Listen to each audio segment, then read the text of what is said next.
ప్రభునందు నాకు అత్యంత మిక్కిలి ప్రియమైనటువంటి వాళ్ళారా, ఇశ్రాయేలు ప్రజలను దేవుడు కనానులోనికి తోడుకొని తీసుకుని వెళ్ళాడు. ఇశ్రాయేలు ప్రజలు వెళ్ళలా.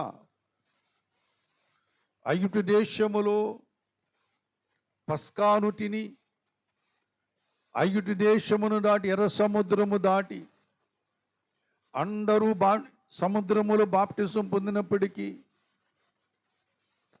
ఆకాశము నుండి కురిపించబడుతున్నటువంటి మన్నా వాళ్ళు తిన్నప్పటికీ,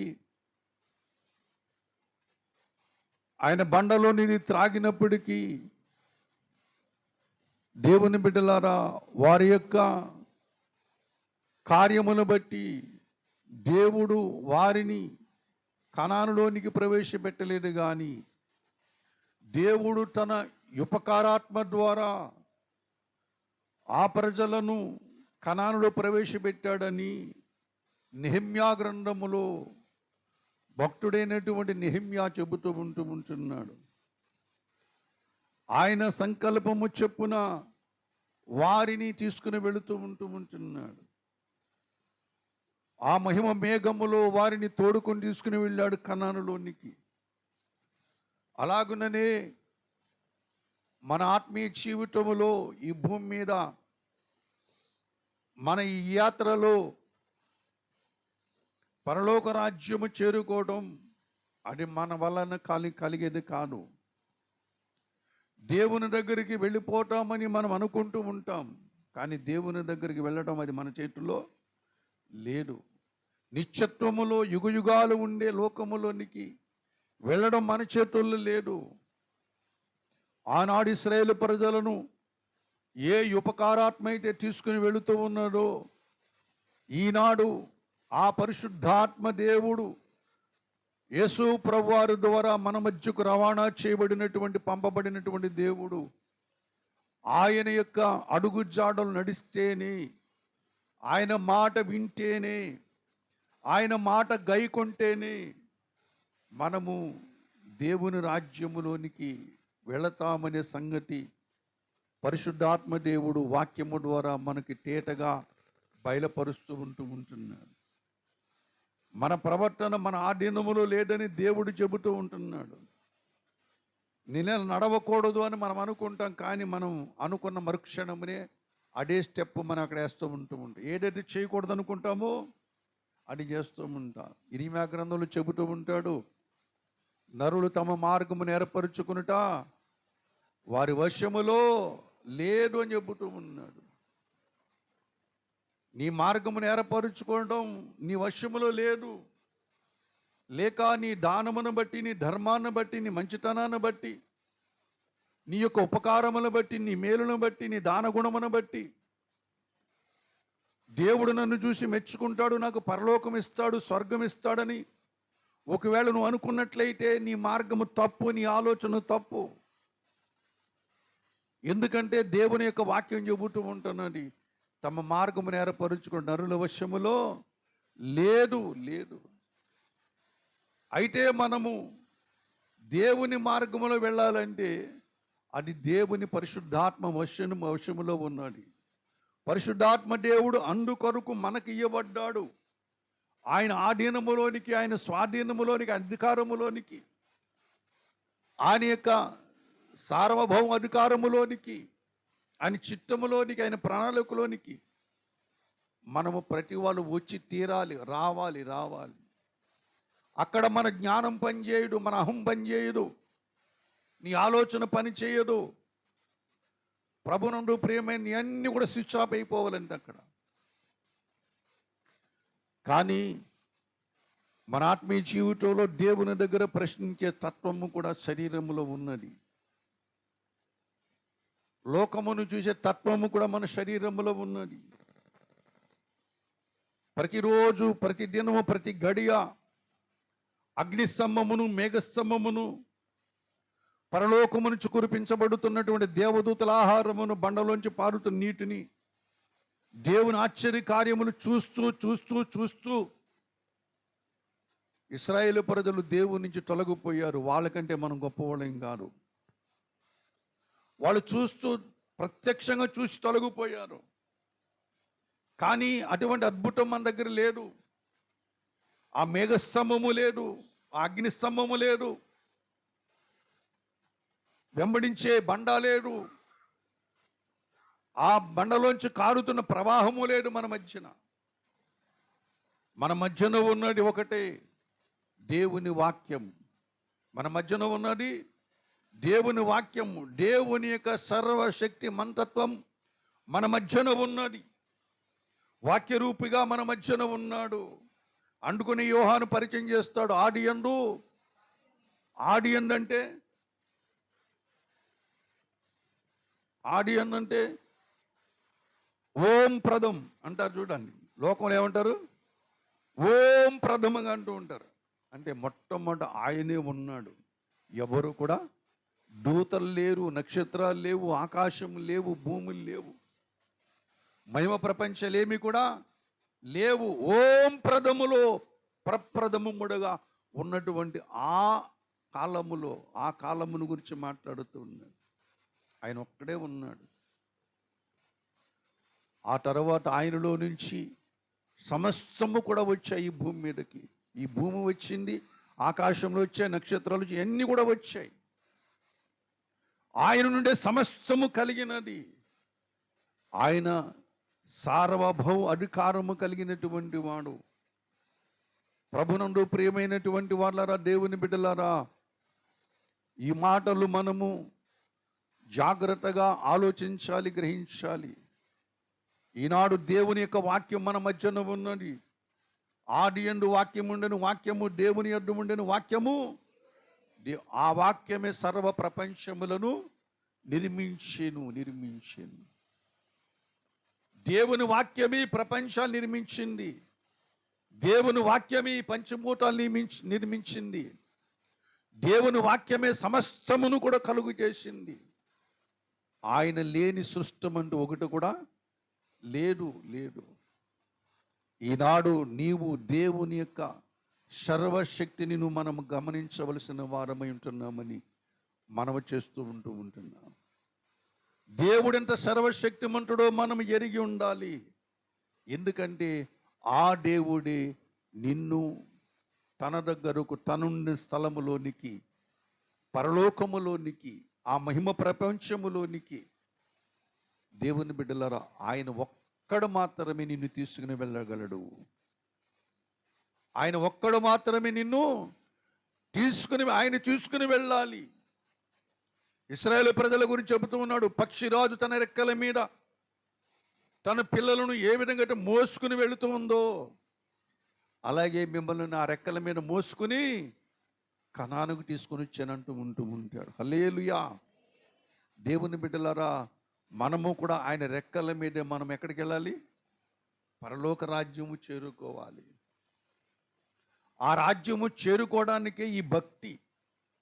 ఆ రాజ్యము చేరుకోవడానికే దేవుని బిడ్డలారా ఈ యొక్క అపోస్తులిక సహవాసం, అపోస్తులిక ప్రార్థన, అపోస్తులిక బోధ, అపోస్తులిక రొట్టె విరుచుట, ఈ కార్యక్రమాలన్నీ కూడా ఎందుకొరకంటే దేవుడు చెయ్యమన్న పని సంఘము చేస్తున్నది కనుక పరిశుద్ధాత్మ దేవుడే మనల్ని తీసుకుని వెళుతూ ఉంటున్నాడు. హల్లెలూయా. మనం స్వయం శక్తి మీద, మన స్వయం బుద్ధి మీద, మన స్వయం జ్ఞానం మీద ఆధారపడి మనం చేయటం లేదు.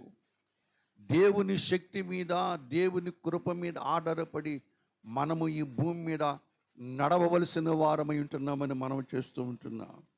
అందుకని జకర్యా గ్రంథములో చెబుతూ ఉంటాడు, ఇది శక్తి చేత కాదు, ఇది బలము చేత కాదు, యెహోవా ఆత్మ చేతనే ఇది జరుగును.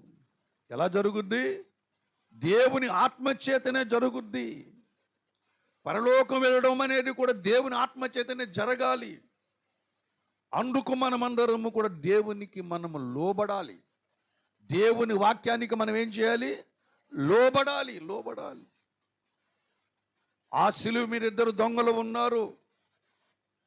ఒక దొంగ అంటూ ఉంటాడు, నువ్వు అద్భుతాలు చేసావు కదా, నువ్వు గొప్ప కార్యాలు చేసావు కదా, నువ్వు దేవుడని చెప్పుకున్నావు కదా, దేవుని కుమారుడని చెప్పుకున్నావు కదా, దెయ్యాలు వెళ్ళగొట్టావు కదా, చనిపోయిన వారు లేపావు కదా, నీవు కూడా సిలువ మీద నుండి నువ్వు రక్షించుకొని మమ్మల్ని కూడా నువ్వు రక్షించమంటూ ఉంటున్నాడు లోకానుసారుడు. అందులో ఇంకొక దొంగ ఉన్నాడు. అతను అంటున్నాడు, ఒరే నోరు మీరా, భూమి మీద బ్రతికినంత కాలము సిగ్గులేని బతికాం, దేవునికి విరోధంగా బ్రతికాం, మనము ఎన్నో నేరాలు చేశాం, మనం చేసిన నేరాలకి ఈ శిక్ష మనకు తగినది. కానీ ఆయన ఏ నేరము చేయనటువంటి వానికి శిక్షను విధించారు. ఆయన చేతులకు అనేక మందికి ఆహారం పెట్టాయి, ఆయన చేతులు అనేక మంది స్వస్థపరిచాయి, అనేక మందిని ఆదరించాయి, అనేక మందిని చనిపోయిన వారిని లేపాయి, అనేక మందిని దేవుని బిడ్డలారా స్వస్థపరిచాయి. ఆయన ఏ నేరం చేయలేదురా, నువ్వు నేను నేరం చేసినవాడు. బుద్ధి లేని మాటలు మాట్లాడితే ఏమిట్రా బుద్ధిహీనుడా అని ఆ సిలువలో ఉన్నటువంటి దొంగను మరొక దొంగ గడ్డిస్తూ యేసయ్యతో అంటూ ఉంటున్నాడు, యేసయ్యా నీ రాజ్యముతో నువ్వు వస్తావు, భూమి మీద నేను విన్నాను, నీ రాజ్యంతో నువ్వు వచ్చినప్పుడు నన్ను కూడా జ్ఞాపకం చేసుకో అన్నాడు. ఇది మాకు తగినది, ఇది నీకు తగనది, మమ్మల్ని కూడా నన్ను జ్ఞాపకం చేసుకోమన్నప్పుడు ఆ సిలువలో బాధలో వేదనలో ఆ కఠినమైనటువంటి ఆ భయంకరమైనటువంటి వేదనలో మాట్లాడుతున్నాడు, నేడు నీవు నాతో కూడా పరదేశంలో ఉంటావు. తన బాధను గురించి పట్టించుకోలే, అక్కడ తన శ్రమను గురించి పట్టించుకోలా. భూమి మీద ఉన్నప్పుడు ఏం మాట్లాడుతూ ఇప్పుడు మాట్లాడుతున్నావు ఏంట్రా అని అనలా. సిద్ధిలాసంగా నవ్వు ముఖముతో మాట్లాడుతూ ఉంటున్నాడు, నేడు నీవు నాతో కూడా ఎక్కడుంటావు, పరదేశంలో ఉంటావు. ఆయన శ్రమలో ఉండి కూడా శ్రమలో ఉన్నవాడిని ఆదరించగలిగినటువంటి దేవుడు. ఆయన సర్వశక్తిమంతుడు. ఆయన శ్రమ పడింది నీ కొరకు నా కొరకు. ఈ భూమి మీద మనుషుల కొరకు శ్రమ పడ్డాడు. ఆదాము పిల్లల కొరకు శ్రమ పడ్డాడు. ఆయన ఒక తండ్రి గర్భములోంచి పుట్టినటువంటి, ఒక తల్లి గర్భములోంచి పుట్టినటువంటి సమాజము కొరకు, లోకము కొరకు శ్రమ పడ్డాడు. ఆయన ఏదో ఒక జాతి కొరకు, ఒక వంశము కొరకు, ఒక ఇంటి పేరు వారి కొరకు ఆయన శ్రమ పడలేడు. మొత్తం హోల్ ప్రపంచములో ఉన్నటువంటి, లోకములో ఉన్నటువంటి, ఆటే గట్టిగా మాట్లాడితే విశ్వములో ఉన్న ప్రతి వాని కొరకు కూడా తన ప్రాణమును అర్పించాడు. దేవదూతలు కూడా తన ప్రాణమును అర్పించాడు. సర్వశక్తిమంతుడు. ఏ సర్వశక్తిమంతుడైతే మొట్టమొదటగా ఓం ప్రథములో తను తాను ఖండించుకొని ఆ యజ్ఞము ద్వారా లోకమును సృష్టించాడో, మళ్ళీ అదే యజ్ఞము ద్వారా, శిలువ యజ్ఞము ద్వారా లోకమును తన దగ్గర తీసుకుని వెళ్ళడానికి ఆయన పడుతున్నటువంటి శ్రమలు ఎన్నో ఎన్నో ఎన్నో. అది నీకు నాకు అర్థం కావడం లేదు. అర్థం కాలేదు కనుకని మారు మనసు పొందాము కానీ మనసు మారల. మారు మనసు పొందాము కానీ మనసు మారల. మనసులో ఉన్న ద్వేషాలు పోలా, మనసులో ఉన్న అసూయ పోలా, మనసులో ఉన్నటువంటి కక్షలు పోలా, మనసులో ఉన్న విమటములు పోలా. వందలండి అక్కయ్య గారు అంటూ ఉంటున్నా, అమ్మయ్యవే మన సంఘానికి రాదు. ప్రభునందు ప్రియమైన వాళ్ళరా అని ఆమె గురించి వెనకాల మాట్లాడుకుంటూ ఉంటారు. వెనకాల మాట్లాడుకునే వారి గురించి నేను చెబుతాను ఒక మాట. నీ వెనక ఎవరైనా మాట్లాడుతున్నారంటే వాళ్ళు ముందు కంటే నీ చాలా దూరంగా ఉన్నావు అన్నమాట. వాళ్ళకంటే ముందుగా నువ్వు దేవుని రాజ్యానికి దగ్గరగా ఉన్నావు, వీళ్ళకు దూరంగా ఉన్నావు. నేను అందుకోవడానికి వాళ్ళకి నీకు సమయం సరిపోదు. వాళ్ళకి ఎవరైనా నీ గురించి చెడ్డగా మాట్లాడుకుంటున్నారంటే వాడు దేవునికి దగ్గరగా ఉన్నట్టు, నువ్వు లోకానికి దగ్గరగా ఉన్నట్టు. అది మారు మనసు అంటే. మారు మనసు అంటే దేవుని బిడ్డలారా, ఇది ఏది మన జీవితంలో ఉండడానికి వీల్లేదు. ఒకవేళ ఎవరైనా చెడ్డవారని తెలిసినా సరే వాళ్ళ గురించి నువ్వు చెడు మాట్లాడడానికి వీల్లేదు. ఎందుకంటే నువ్వు చెడ్డవాడవు గనక. ఏమండి, చెడ్డవాడు చెడ్డవాడు మాట్లాడుకుంటే ఏమొస్తుంది అంటే జోగి జోగి రాసుకుంటే బూడిద. చెడ్డవాడు చెడ్డవాడు మాట్లాడుకుంటే చెడ్డము వస్తుంది. సత్యము సత్యం మాట్లాడుకుంటే సర్వసత్యం వస్తూ ఉంటుంది. హల్లెలూయా. ప్రభునందు ప్రియమైనటువంటి వాళ్ళరా, కాబట్టి చెడ్డవారిని చూసి వ్యసన పడకుమని బైబిలే చెబుతుంది. కానీ వాళ్ళ గురించి చెడుగా మనం మాట్లాడేది మనమే. ఇదా మారు మనసు అంటే? కాబట్టి మీరు మారు మనసు పొందరు లేడో మీరు వాక్య వెలుగులో మీరు చేటగా సరిచూసుకోండి. ఎందుకంటే కొరింథీ రాసిన 2వ పత్రికలో మీరు విశ్వాసం గలవారు లేరు, మిమ్మల్ని మీరే పోయిన వారం విన్నమాట విన్నామా లేరా? కాబట్టి ఇప్పుడు నేను రక్షణ పొందాను లేదని పరీక్ష చేసుకోండి. ఏం చేయాలి? వెంటనే ఇలా చూసుకోండి చాలు. ఒరే బుద్ధి లేనోడా, నువ్వు పలానోడు ఇప్పుడేగా తిట్టేవరా, నువ్వు మరి మారు మనసు పొందామంటే ఏంటి అని లోపల నుంచి మాట్లాడుతుంటాడు.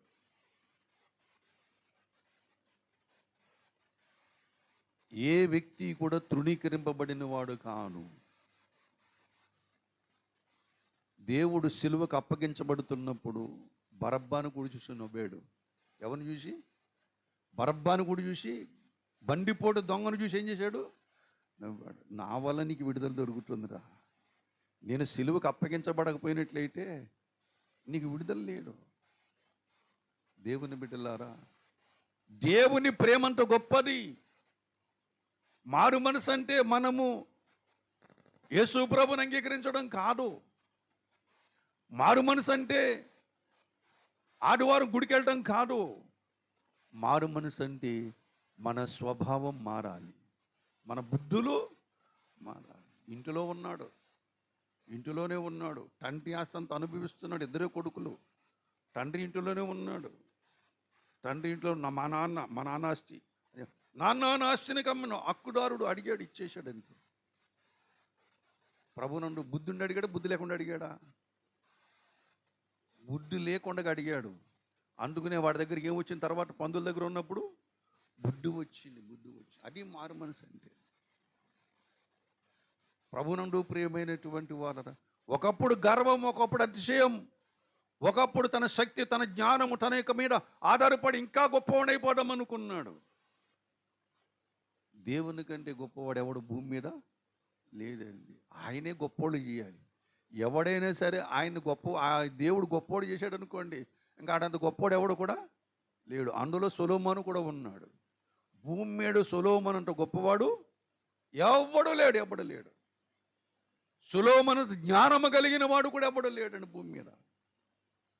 స్త్రీలు కనిన వారిలో యోహాను కంటే గొప్పవాడు ఎవడు లేడండి. ప్రభునందు ప్రియమైన వాళ్ళరా, ఎందుకంటే దేవుడు వారిని ఏం చేశాడు? గొప్పగా వారిని దీవించాడు. హల్లెలూయా. ప్రభునందు ప్రియమైనటువంటి వాళ్ళరా, అందుకనే వాళ్ళకు మనకి ఎలా కనబడుతుందంటే ధ్వజస్తంభాలుగా కనబడుతూ ఉంటున్నారు. అనగా దేవుని బిడ్డలారా, దేవుడు చూపించిన మాదిరి పురుషులుగా కనబడుతూ ఉంటున్నారు. వాళ్ళందరూ కూడా దేవుని శక్తిని ఎరిగినటువంటి వారు, దేవుని శక్తిని, దేవుని నామమును ఎరిగినటువంటి వారు, దేవునికి భయపడువారు. వాళ్ళు దేవునికి భయపడువారని లేఖనం చెబుతూ ఉంటున్నది. ప్రభునందు నాకు అత్యంత మిక్కిలి ప్రియమైనటువంటి దేవుని బిడ్డలారా, వాళ్ళు ఎక్కడున్నారంటే దేవుని నామములో ఉన్నారు. హల్లెలూయా. ఏది దేవుని నామము? యెహోవా నామము బలమైన దుర్గం అంటున్నాడు. దుర్గం అంటే దాంట్లోనికి ఎటువంటి శత్రువు కూడా ప్రవేశించలేడు. శత్రు దుర్భేద్యమైనటువంటి దుర్గం అది. అనగా నీ దగ్గరకు ఏ కీడు రాదు, నీ దగ్గరకు ఎటువంటి సమస్య కూడా రాదు, ఎటువంటి మరణము కూడా నీ దగ్గరికి రాదు. ఈ లోక అధికారులు కూడా నిన్ను ఏమీ చేయలేరు. అటువంటి శత్రు దుర్భేద్యమైనటువంటి కోటలో ఉన్నది ఎవరంటే భక్తుల్లో యోబు ఉన్నాడు. హల్లెలూయా. ఎవరున్నారు కోటలో? యోబు ఉన్నాడు. అందుకని యోబు కోటలోనికి ప్రవేశించాలంటే సర్వశక్తుడైనటువంటి దేవుని పర్మిషన్ దుష్టుడికి కావలసి వచ్చింది. ఆ కోటలో ఉన్నాడు, సంతోషములో ఉన్నాడు, ఆనందంలో ఉన్నాడు. దేవుని బిడ్డలారా, ఆ కోటను పాడు చేయాలని అనేకమాలు శత్రువు వచ్చి చుట్టూ తిరిగి వెళ్ళిపోతున్నాడు, కానీ ఏమీ చేయలేకపోతూ ఉన్నాడు. ఎదుకో కోట గోడలు చుట్టూ ఇశ్రాయేలు ప్రజలు మందసము తిరిగినట్లుగా వాడు కూడా ఇంటి చుట్టూ ఏం చేస్తున్నాడు, రోజు ప్రదక్షిణ చేస్తున్నాడు, వెళ్ళిపోతున్నాడు. 7 సార్లు కాదు, 77 సార్లు కాదు, 77 సార్లు తిరిగి వెళ్ళిపోతున్నాడు, కానీ వాడి వల్ల కావడం లేదు. దేవుని బిడ్డలారా, అవకాశం ఎక్కడ దొరికింది? పరలోకములో దొరికింది. వాడికి అవకాశం ఎక్కడ దొరికింది? అదే అవకాశం ఎవరు ఇచ్చారు? దేవుడే ఇచ్చాడు. ఎందుకని? భూమి మీద నా కుమారుడిని యోబు సంగతి విచారించావా అని అడిగాడు కాబట్టి వెంటనే సామాన్ చెప్పేస్తాడు. భలే దొరికిందిరా అవకాశం అనుకున్నాడు. దేవుని బిడ్డలారా, అయినా సరే యోబుని ఏమాత్రం కూడా ఏం చేయలేదు, కదల్చలేకపోయాడు. రోగములో కూడా కదల్చలేకపోయాడు. ఆస్తంతా పోయినా సరే, పిల్లలు చనిపోయినా సరే, యోబును మాత్రం ఏమాత్రం కూడా, ఎందుకంటే యోబు దేవుని యొక్క సర్వశక్తిని ఎరిగినటువంటి వాడు. నీవు నేను కూడా విశ్వాస జీవితములో దేవుని సర్వశక్తిని ఎరిగిన వారముగా ఉండాలి. ఎరిగిన వారమై మనం ప్రార్థన చేయాలి. దేవుని సర్వశక్తిమంతమును ఎరిగిన వారమే ప్రార్థన చేయాలి. అంతేకాని చిన్నపిల్లలు చేసినట్లుగా మనం ప్రార్థన చేయకూడదు. నాకు అది ఇయ్యి, నాకు ఇది ఇయ్యి, నాకు అలా చేయి, నీకు ఎలా చేయి అని అడిగే ప్రార్థన చేయకూడదు. సొలొమోను అలా ప్రార్థన చేయలేడు, దావీదు అలా ప్రార్థన చేయలేడు, మోషే అలా ప్రార్థన చేయలేడు, యెహోషువ అలా ప్రార్థన చేయలేడు. యెహోషువ ప్రార్థన ఇంకా గంభీరమైనది. నీ ప్రజలు నీ శత్రువు మీద పగ తీర్చుకునేంత వరకు సూర్యుడా నువ్వు అయ్యానులోను, చంద్రుడా నువ్వు గిబియోనులోను ఆగిపోవంటే ఒక రోజంతా కూడా ఆగిపోయారు. సృష్టి ఒక రోజంతా కూడా ఆగిపోయింది. దేవా, ఇంతని గొప్ప జనాంగాన్ని పరిపాలించడానికి నాకు డబ్బునివ్వు, నాకు బంగారనివ్వు, అన్ని రాజ్యములు, శత్రు రాజ్యములన్నీ కూడా నాకు ఇచ్చేయి అని సొలొమోను ప్రార్థన చేయలా. నీ గొప్ప జనాంగాన్ని పరిపాలించడానికి ఏం చేయి? జ్ఞానము దయచేయి. ప్రభునందు ప్రియమైనటువంటి వాళ్ళరా, పరాయి దేశములో దాసత్వంలో మగ్గిపోతూ, అవమానాలు పడుతూ, జైలు జీవితం జీవిస్తూ ఉన్నప్పుడు, ప్రభువా నేను యథార్థవంతుణ్ణి, నేనే నేరం చేయలేదు, వాళ్ళు కళ్ళు తెరువు నాయనా, ఈ నేరం నామి తొలగించు ప్రభువా, నా అన్న వాళ్ళు ఎవరు లేరు ఇక్కడ, నాకు నీవే దిక్కు తండ్రి, నువ్వు కాబట్టి ఎవరున్నారు నాయన, నువ్వుతో చేస్తే నా బతికేమైపోద్దని ఏసేపు ఐగుప్తు దేశములు ఏడల. తండ్రి యెహోవా, నా తండ్రి ఇంటనున్నప్పుడు నువ్వు నాకు ఏ దర్శనం ఇచ్చావో ఆ దర్శనము నెరవేరు వరకు నా చెయ్యి నీవు విడిచిపెట్టుడు. ఆ కారణం చేత యెహోవా తనకు తోడయ్యుండెను. దర్శనం కొరకే ప్రార్థన చేస్తూ ఉన్నాడు. ఆ దర్శనం నెరవేరే వరకు నా చెయ్యిని విడిచిపెట్టొద్దు, దాని కొరకు ప్రార్థన చేస్తున్నాడు. యేసుక్రీస్తు ప్రభువు ఈ లోకమునకు వచ్చి శిలువ మీద మరణించి నా పాపములన్నీ కూడా భరించి, నాకు నా పాపములకు మూల్యము చెల్లించి, వెల చెల్లించి నన్ను ఏ కారణం చేత విడిపించావో ఆ కారణము నా యందు నెరవేరేంత నీ దగ్గరికి చేరుకునేంత వరకు నా చెయ్యిని విడిచిపెట్టొద్దని మనము కూడా ప్రార్థన చేయాలి. అబ్బాయి, ఇటువంటి ప్రార్థన మనకు రాదు. ప్రభువా నాకు నిందలు వచ్చేస్తున్నాయి, ప్రభువా నాకు శ్రమలు వచ్చేస్తున్నాయి, ప్రభువా నాకు రోగాలు వచ్చేస్తున్నాయి, ప్రభువా ఆర్థిక పరిస్థితులు వచ్చేస్తున్నాయి, ఇంట్లో పిల్లల పరిస్థితి బాగలేదు ప్రభువా, ఈ బ్రతకడం కంటే నీ దగ్గరికి తీసుకో ప్రభువా, ఈ సిలువ నేను మోయలేను ప్రభువా అన్న పిరికోళ్ళకి దేవుడు చెప్తున్న మాట ఏంటంటే, సిలువ అంటే ఏంటి? సిలువని ఎత్తుకోమన్నాడు, విడిచిపెట్టమన్నాడా? అంటే దేన్ని ఎత్తుకోవాలి? సిలువ అంటే శ్రమను ఎత్తుకోవాలి. ఇష్టమేనా? సిలువ అంటే నిందను మోయాలి. ఇష్టమేనా? సిలువ అంటే లేని పని మాటలన్నీ కూడా మన మీద పడతాయి. ఇష్టమేనా? మనుషులు ఎవరు నేను లెక్క చేయరు, ఇష్టమేనా? నీ మాట ఎవరు వినరు, ఇష్టమేనా? దేవుని బిడ్డలారా, సిలువ అంటే దర్జాగా కుర్చీలో కూర్చొని జీవితం గడపడం కాదు. దేవుని బిడ్డలారా, కత్తి మీద సాము లాంటిది. హల్లెలూయా. కత్తి మీద పొదనైన కత్తి, కాలు తెక్కకుండా నడవాలి. అంత నడక మనకి ఇంకా అసలు ఏమీ లేదు. కత్తి మీద నేల మీద సరిగ్గా నడవట్లేదు మనం. పిల్లిని చూడండి, గాజు పెంకులు గుచ్చేసినటువంటి గోడ మీద ఎంత చక్కగా నడుస్తుందో. ఏంటి, ఎంత దూరం నడిచినా సరే తన కాలుకి మాత్రం గాయం అవ్వదు. మనము ఈ ఇంటి నుంచి ఆ ఇంటికి సమాచారం తీసుకెళ్ళమంటే ఈ మధ్యలో ఎన్ని మాటలు వాటికి యాడ్ అయిపోతూ ఉంటాయో, ఎన్ని తీసివేతలు, ఎన్ని ప్లస్లు మైనస్లు జరుగుతాయో. దేవుని బిడ్డలారా, ఇదేనా రక్షణ జీవితం అంటే? వీళ్ళైనా పరలోకంలో ఉంటారు. దేవుని బిడ్డలారా, నా మట్టుకైతే నేను అక్కడ ఉండలేను, కానీ నన్ను ఉండేటట్టు చేయగలిగిన వాడు పరిశుద్ధాత్మ దేవుడు. హల్లెలూయా. అంటుకునే సిలువ నెట్టుకోవడం అంటే ఏంటి? శ్రమ నెట్టుకోవడం. శ్రమ పడ్డానికి ఆవిడని ఇష్టపడతాడా? ఆవిడ ఇష్టపడ్డా.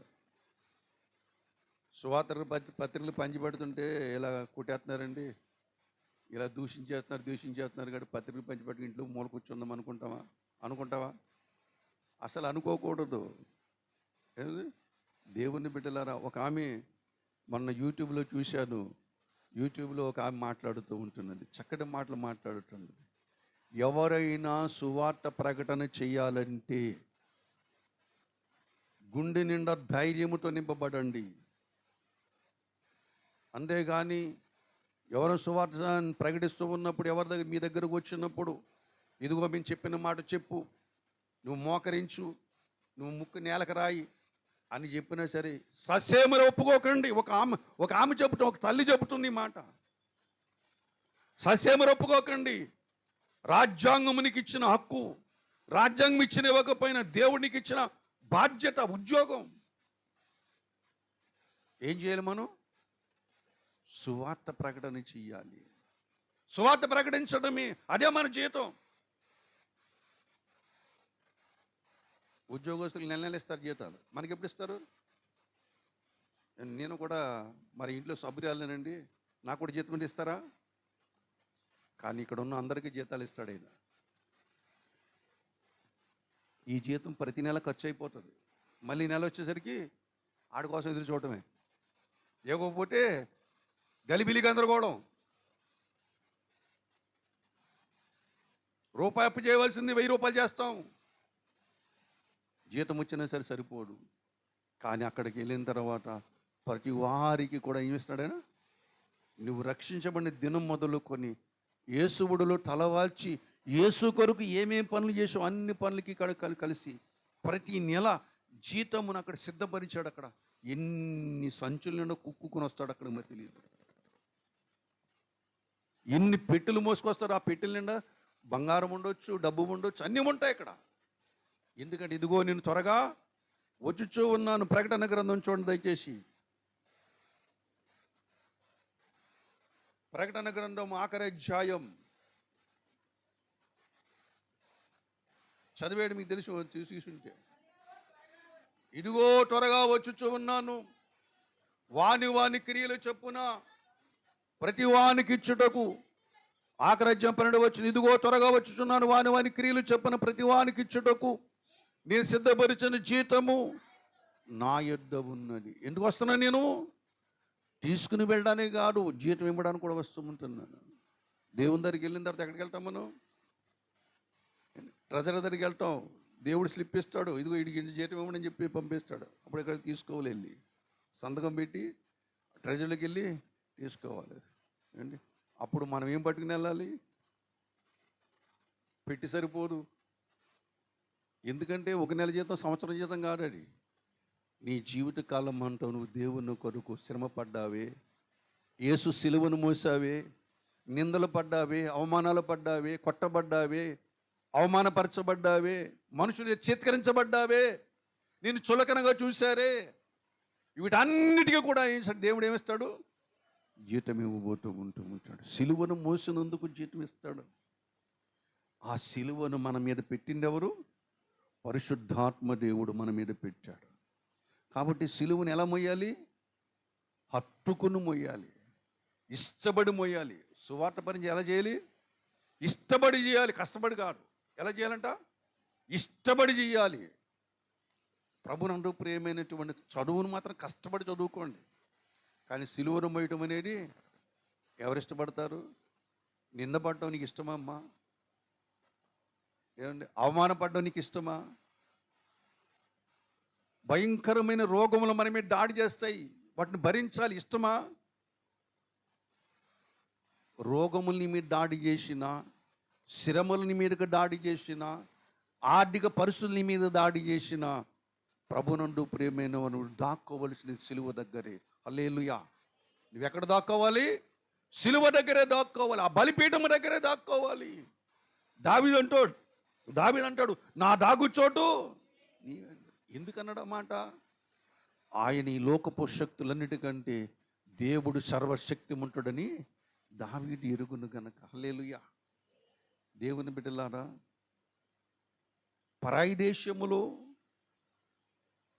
దేశములో పరాయి మనుషుల మధ్య దేవుని బిడ్డలారా, ఈ ప్రజలు, దేవుని ప్రజలు ఎలాగున్నారంటే దాసులుగానే ఉన్నారు. ఎలా ఉన్నారు? దాసులుగానే ఉన్నారు. దాసులుగా ఉన్నారు, కానీ దేవుని శక్తిని ఎరిగినటువంటి వారు. హల్లెలూయా.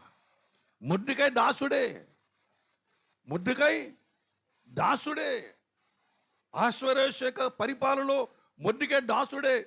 ఎస్తేరు దాసురాలి. కానీ వారెవరు? దేవుని ఎడల భయభక్తులు కలిగినటువంటి వారు. ఆ దేశములో మొర్దెకైకి దేవుడే దిక్కండి. దేవుని మీద ఆధారపడ్డాడు కనుక గోను పట్ట కట్టుకొని ఆ ఊరి నడిబొడ్డులోనికి వెళ్ళిపోయి ఆ బూడి నెత్తి మీద వేసుకొని సర్వోన్నతుడు దేవునికి ప్రార్థన చేస్తూ ఉన్నాడు. తనొక్కడు కొరకు కాదు, తన జనాంగము కొరకు ప్రార్థన చేస్తున్నాడు. అయ్యో ప్రభువా, నీ జనాంగాన్ని నాశనము చేయాలని ఇదిగో ఈ లోకాధికారి కుట్ర పన్నుతూ ఉన్నాడు. నీ వంశము రావాలి కదా భూమి మీదకి. నీ వంశమును నీవు రాకుండగా ఇగో దుష్టుడి పని చేస్తూ ఉంటున్నాడు. ఆ దుష్టుని కార్యముని చెడగొట్టమని ప్రార్థన చేసి, హామాను చేసిన పనిని చెడగొట్టమని ప్రార్థన చేశాడు. దావీదు సింహాసనం వేరేవాడు దొంగిలించడానికి ఇష్టపడుతున్నప్పుడు దావీదు ప్రార్థన చేస్తూ ఉన్నాడు. అహీతోపెలు యొక్క ఆలోచనలను విఫలము చేయతండి అని చెప్పి ప్రార్థన చేస్తూ ఉంటున్నాడు. దావీదు సింహాసనం మీదకి దేవుడు రావాలి. వాళ్ళ ప్రార్థన జీవితాలు వేరండి. అందుకని దేవుడు వాళ్ళ మధ్యకు వచ్చేసాడు. దావీదు మధ్యకు వచ్చేసాడు, మొర్దెకై మధ్యకు వచ్చేసాడు. దేవుని శక్తిని ఎరిగినటువంటి వారు. ఈనాడు నీవు నేను ఆ శక్తిని ఎరిగి ఉండాలి. మన తండ్రి అబ్రహాము, మన తండ్రి దేవుని బిడ్డలారా, దేవుని ఎలాగెరిగాడు? మృతులలో నుంచి సజీవులుగా పిలుచువాడని ఎరిగాడు. మృతులను కూడా సజీవులుగా చేయువాడని ఎరిగి ఉన్నాడు. అది ప్రార్థన అంటే, అది విశ్వాసం అంటే, అది రక్షణ అంటే. లేని వాటిని ఉన్న వాటిగా చేయగలిగిన వాడు, ఉన్న వాటిని లేని వాటిగా చేయగలిగినటువంటి వాడు. అధికారం. నేను ఎన్నో దినముల నుంచి దీని కొరకే ప్రార్థన చేస్తూ ఉంటున్నాను. ఆనాడు నీ శిష్యులకి ఇచ్చిన అధికారము నాకు కూడా కావాలి. ఎందుకు? స్వార్థం కొరకు కాదు. ఇదిగో నీ సంఘాన్ని ఈనాడు ప్రభుత్వాల వారు సంఘాలు కొలగొడుతూ ఉంటున్నారు. ప్రభుత్వాలు నీ వాక్యమును చెదరగొడుతూ ఉంటున్నారు. ప్రభుత్వాలు నీ పిల్లలకు అన్యాయం చేస్తున్నారు, చంపుతూ ఉంటున్నారు. స్త్రీలను మానభంగాలు చేస్తూ ఉంటున్నారు. స్త్రీలను బట్టలు లేకుండా మణిపూర్లో ఊరేగించారు క్రైస్తవ స్త్రీలను. ఇటువంటి కార్యాలు జరుగుతూ ఉంటున్నాయి. అన్యజనులలో నీ గొప్ప కార్యములు జరుగునట్లుగా ఆ అధికారము నాకు కావాలని అడుగుతూ ఉంటున్నాను. హల్లెలూయా. మనకందరికీ కావాలి అధికారం. దేవుని అధికారం పొందుకోవాలని శిష్యులకి ఇచ్చాడు లేదా? ఇచ్చాడు. అన్యజనులలో అద్భుతాలు జరిగినాయి అనుకోండి, ప్రభుత్వాలు ఎవరికి భయపడతారు? ప్రజలకు భయపడతారు. ఓట్లకు భయపడరు, మనుషులకు భయపడరు. కానీ దేవుని అద్భుత కార్యాలు చూసి వాళ్ళని ముట్టుకోవాలంటే భయపడుతూ ఉంటారు. యేసు ప్రభుని అనేక మార్లు చంపాలని ప్రయత్నం చేశారు. శాస్త్రులు, పరిసయ్యులు, మతమే ప్రయత్నం చేసింది. కానీ యేసు ప్రభుని ముట్టుకోలేకపోయారు. ఎందుకంటే ప్రజలలో ఆయనకున్నటువంటి పలుకుబడి అంత గొప్పగా కనబడుతూ ఉంది, ఆశ్చర్యకాలు కనబడుతూ ఉంటుంది. మనం ప్రార్థన జీవితం అంత శిఖరానికి వెళ్ళాలి, ఎక్కాలి. ఎందుకొరకు నన్ను రక్షించుకున్నావో, ఎందుకొరకు నువ్వు నన్ను పిలుచుకున్నావో, ఆ చిత్తమును భూమిని నెరవేరాలి. నేను ఒక్కడనే రావడం కంటే పరలోకం నాతో పాటు 10 మందిని తీసుకురావాలి. అది నా ప్రార్థన ధ్యేయమై ఉండాలి. హల్లెలూయా. ప్రభునందు ప్రియమైనటువంటి వారు అందుకునే స్వార్థం అనేది ఆధ్యాత్మిక ప్రపంచంలో ఉండడానికి, ఏ విషయంలో కూడా ఉండడానికి వీల్లేదు. స్వార్థం అనేది ఎప్పుడు వస్తుందంటే, ఈ లోకమును చూసినప్పుడు స్వార్థం వస్తుంది, ఈ లోకముల ధనము చూసినప్పుడు స్వార్థం వస్తుంది, ఈ లోకముల పేరు ప్రఖ్యాతులు చూసినప్పుడు స్వార్థం వస్తూ ఉంటుంది. ఈనాడు సిగ్గుతో చెప్తున్నాను ఈ మాట. ఈనాడు క్రైస్తవ సంఘాలు ప్రభునందు ప్రియమైనటువంటి స్వార్థపూరితమైన సంఘాలు కాబట్టి నోరు మూసుకుని ఉన్నాయి. ప్రభుత్వాలు నోరు మూసుకున్నారంటే. ఏమండి, బాప్తిసం ఇచ్చి యోహాను నోరు మూయించాలని ఏం చేశారు? జైల్లో పెట్టారు. నోరు మూసుకూరుకున్నాడా? అపోస్తలులను, పావులను, బర్నబాను, మరి సీలను జైల్లో పెట్టారు. ఓ నోరు మూసుకూరుకున్నారా? పేతురుని జైల్లో పెట్టారు. నోరు మూసుకూరుకున్నారా? ఆ ప్రభుత్వాధికారుల దగ్గరికి వెళ్ళి మాట్లాడుతున్నారు. ఈ సమయమందు దేవుని మాట వినుట కంటే మీ మాట వినుట దేవుని దృష్టికి న్యాయమా అని అడుగుతూ ఉంటుంది. ఏది న్యాయం? మనుషుల మాట వినటం న్యాయమా? దేవుని మాట వినటం న్యాయమా? దేవుని మాట వినటమే న్యాయము. న్యాయ విరోధంగా ఎందుకు ప్రవర్తిస్తున్నారు మీరు? దేవుని బిడ్డలారా, ఎంత బాధకరమైన విషయం ఏంటంటే, ఒక్కొక్కసారి ప్రార్థన చేసుకున్నప్పుడు ఈ రోషం నాకు వస్తూ ఉంటుందండి. మీతో పంచుకున్నాను నేను. అందుకొరకు ప్రభువా, సంఘములు అద్భుతాలు వద్దు నాయన, అన్యజనుల మధ్య ఏం కావాలి? అద్భుతాలు జరుగు తీరతాయి. హల్లెలూయా. దేవుడు ఇస్తాడు, సంఘానికి ఆ శక్తి సామర్థ్యం ఇస్తాడు. ఎందుకంటే ఆయన సర్వశక్తిమంతుడు. అడుగువాని ప్రతివానికి ఇయ్యబడును. ఎలాగిస్తాడు? అడిగిన వాటికంటే, ఊహించిన వాటికంటేను అణిచి కుదించి నిండి పొర్లారుగా ధారాళముగా ఇష్టముంటూ ఉంటాడు. మనం అడగలేకయే పొందుకోలేకపోతూ ఉంటున్నాం. ఒక్కొక్కసారి కూడు పొంగలు వచ్చేస్తుంది మనకి, ఈ పని చేయాలి చెప్పేసి. కానీ కొన్ని రోజులు పోయిన తర్వాత అంతే, స్టవ్ ఆవి అయిపోతుంది, చల్లారిపోతూ ఉంటుంది. మళ్ళీ ఎప్పుడు గోలేకుస్తున్నావు, మళ్ళీ పైకి మళ్ళీ ఏం చేస్తున్నావు? చాలు ఊరుకోలేరా అని చెప్పేసి నీ ఎన్ని కష్టాలు, నీ ఎన్ని బాధలు, నీ బాధల్లో మళ్ళీ నీ చేసుకుంటారులే, వాళ్ళు చేసుకుంటారు, నీకెందుకు అని చెప్పేసి అన్నప్పుడు, అవును కదా, నాకు ఎవరు సహకరించట్లేదు కదా. మనం ఏం చేస్తాం? దేవుని బిడ్డలారా, దేవుని సేవ అటువంటిది కాదు. మనుషులు సహకరించినా సహకరించకపోయినా, మనుషులు ప్రేమించినా ప్రేమించకపోయినా, ఎవరు వచ్చినా రాకపోయినా, దేవుని బిడ్డ నీ 2 కాళ్ళు ఇక్కడ వంగాల్సిందే. హల్లెలూయా. నీ 2 కాళ్ళు వంగవలసిందే. నువ్వు ముందుండవలసిందే. ఎవరు వచ్చిన రాకపోయినా భుజాన్ని సంచేసుకోవడం, జేబులో కరపత్తులు పెట్టుకుంటూ వెళ్ళిపోయి పంచిపెట్టవలసిందే. ఇది దేవుని పని. హల్లెలూయా. ఎంత చేస్తావు అంత జీవితం దొరుకుద్ది అక్కడ. ఎంత సుఖపడతావంట ఉట్టి చేతిలో నిలబడతావు అక్కడ. ఉట్టి చేతిలో ఏం చేస్తావు? అక్కడ నిలబడాలి. నీకేం ఇవ్వలేదంటే, ఏమి ఇవ్వలేదండి అంటే, ఏమి భూమి మీద ఏం కష్టపడలేదంటే, కష్టపడాలనుకున్నాను కానీ భూమి మీద నేను వాళ్ళందరూ కొడతారని భయపడిపోయి, లేకపోతే తిడతారని భయపడిపోయి, అవమానపరుస్తారని భయపడిపోయి, సిగ్గు అని భయపడిపోయి, అంటే యేసుప్రభు నామం చెప్పండి సిగ్గా. కొత్తలో నేను సిగ్గుపడ్డా. కొత్తలో నేను సేవలోకి రాకమునుపు రక్షించబడిన తర్వాత మా ఊర్లోంచి చర్చికి వెళ్ళాలంటే సిగ్గుపడ్డా. బైబిల్ని రుమాల్లో చుట్టేసి సైకిల్ అంగళాలు పెట్టుకుని వెళ్ళేవాడిని. ఎందుకంటే బైబిల్ ఎవరు చూడకూడదు కాబట్టి, వీడు గుడికి వెళ్ళిపోతాడని చెప్పి చెప్పుకుంటారు కాబట్టి.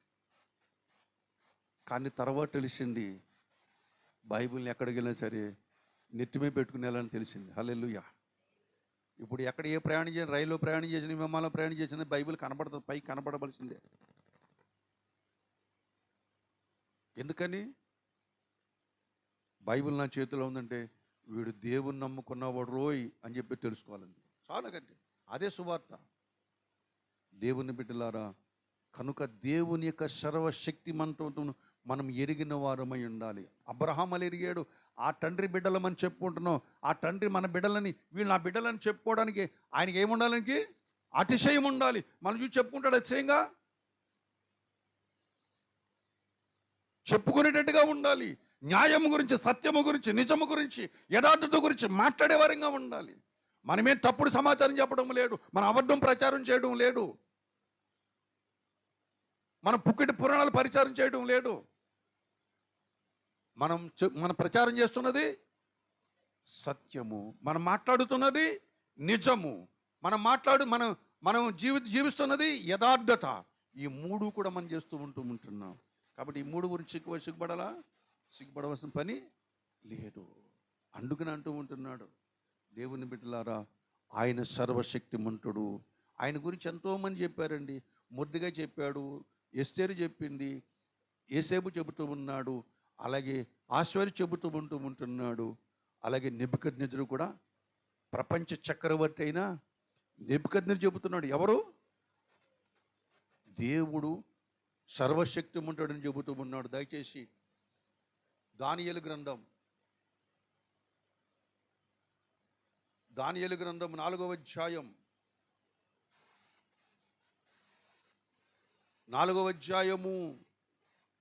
2వ వచనం చదువుకున్నాను చూడండి. మహోన్నతుడగు దేవుడు నా ఎడల చేసిన అద్భుతములను, సూచక్రియలను మీకు తెలియచేయుటకు నాకు మనస్సు కలిగెను. ఆయన సూచక్రియలు ఎంతో బ్రహ్మాండమైనవి, ఆయన అద్భుతములు ఎంతో ఘనమైనవి. ఆయన రాజ్యము శాశ్వత రాజ్యము, ఆయన ఆధిపత్యము తరతరములు నిలుచుచున్నది. ఎవరు మాట్లాడుతారు ఈ మాటలు? ఒకానొక సమయములో ఈ ప్రపంచాన్ని పరిపాలించినటువంటి నెబుకద్నెజరు రాజు మాట్లాడుతూ ఉన్నాడు. చరిత్ర పరిశీలన చేసుకోండి. ఆ చరిత్రలోంచి రాయబడిన మాట ఈ బైబిల్లోకి వచ్చింది.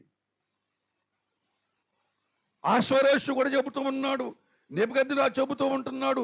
నెబుకద్నెజరు రాజు కొడుకైనటువంటి, ప్రభునందు ప్రేమైనటువంటి వాళ్ళ మరొక ఆయన చెబుతూ ఉన్నాడు. దయచేసి దానియేలు గ్రంథము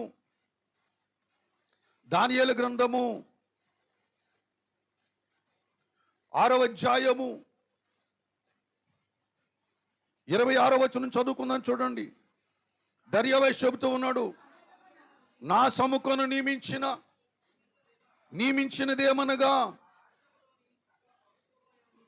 నా రాజ్యములోని సకల ప్రభుత్వముల యందు నివాసులు దానియేలు యొక్క దేవునికి భయపడుచు ఆయన సముఖమున వణకుచుండవలెను.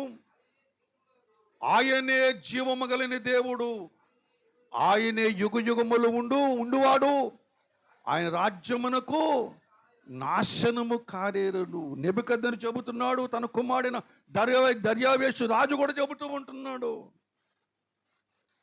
ఆయనే నిజమైన దేవుడు, యుగయుగములు ఉండువాడు, ఆయన రాజ్యమునకు అంతము లేనటువంటి రాజ్యమైనది. ఒక ప్రపంచ చక్రవర్తి మాట్లాడుతున్న మాటలు ఇవి.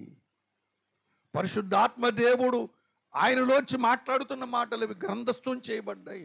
అంత సర్వశక్తి కలిగిన దేవుని దగ్గర నీ ప్రార్థన జీవితం ఏమిటి? ఏమడుగుతావు దేవుని దగ్గరకు వచ్చి? దేవుని బిడ్డలారా, నీ రోగమును గురించి కాదు దేవుని దగ్గర మాట్లాడవలసినది, దేవుని శక్తిని గురించి దేవుని అడగాలి. నీ శక్తిని పంపించు ప్రభువా, నీ సాక్షిగా ఉంటా, నీ శక్తిని పంపించు ప్రభువా. నమ్మాలంటే ఒక ఆమె అనేకమైన తిప్పలు పడింది, దగ్గర డబ్బంతా కూడా ఖర్చు పెట్టుకుంది, డబ్బంతా ఖర్చు పెట్టుకుని తిప్పలు పడి ఆఖరికి యేసుప్రభు దగ్గరకు వచ్చింది. వస్త్రపు చెంగు మాత్రమే ముట్టుకున్నది, ఆమె బాగుపడింది. దేవుని బిడ్డలారా, ఎలా జరిగిందంటే దేవుడు సర్వశక్తిమంతుడని నమ్మింది. హల్లెలూయా. దేవుని శక్తి ఆయనలో ఉన్నది, ఆ శక్తి వచ్చి నేను విడిపిస్తూ ఉంటుంది. అంతేగాని యేసుప్రభు దగ్గరకు వచ్చేసి ముందుకు వచ్చేసి నిలబడిపోయి, ప్రభువా నాకు ఈ రోగం ఉంది, ఇంత డబ్బు తగలేశాను, ఆరోగ్యం పోయింది, అన్నీ పోయింది, కాబట్టి నువ్వే నాకు దిక్కు, నువ్వే నన్ను బ్రతికించాలి, నేను చంపిన నువ్వే బ్రతికని చెప్పి దేవుని దగ్గర దండం పెట్టలా. దేవుడు సర్వశక్తిమంతుడని ముందు నమ్మింది. అప్పుడు వచ్చి వస్త్రపుచ్చం వెనక నుండి ముట్టింది. దేవుని మహిమ ఆమెలోనికి వచ్చింది. దేవుని యొక్క సర్వశక్తిని ఎరిగినటువంటి స్త్రీ ఆమె. దేవుడు ఎంత గొప్పవాడు ఈనాడు మనుషులకు తెలియదు, దెయ్యాలకు తెలుసు. మనుషులకు మాత్రం అర్థం కావడంలా, యేసునామం అంటే అర్థం కావడంలా, శిలువ మరణం అంటే శిలువ యజ్ఞం అంటే అర్థం కావడంలా, బైబిల్ గ్రంథం అంటే అర్థం కావడం, ప్రతి పుస్తకం అర్థమైపోవడం, బైబిల్ మాత్రం అర్థం కావడం వాళ్ళకి. దేవుని బిడ్డలారా, కానీ సామాన్య ప్రజలకు ఏమవుతుంది, బైబిల్ ఏంటో అర్థమవుతుంది, శిలువ యజ్ఞం ఏంటో అర్థమవుతూ ఉంటున్నది, దేవుడు ఎవరో అర్థమవుతూ ఉంటున్నది. అంటే సామాన్య జనుల్లో నుంచి దెయ్యాలు ఎక్కడున్నాయన్నమాట, గొప్పవాళ్ళ ఇళ్లలో ఉంటున్నాయి. ఎందుకంటే ప్రభునందు ప్రియమైనటువంటి వాళ్ళరా, గొప్పవాళ్ళ ఇళ్లలో ఉంటున్నాయి.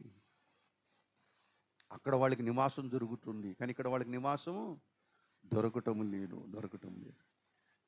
ఆ దెయ్యాలంటేనే కదా, సర్వోన్నతిని దేవుని కుమారుడా, ఈ ప్రాంతంలోంచి వెళ్ళగొట్టక నాయన, ఈ ప్రాంతంలో మాకు సుఖం దొరుకుతుంది, ఈ ప్రాంతంలోంచి మమ్మల్ని వెళ్ళగొట్టవద్దు అంటున్నాయి.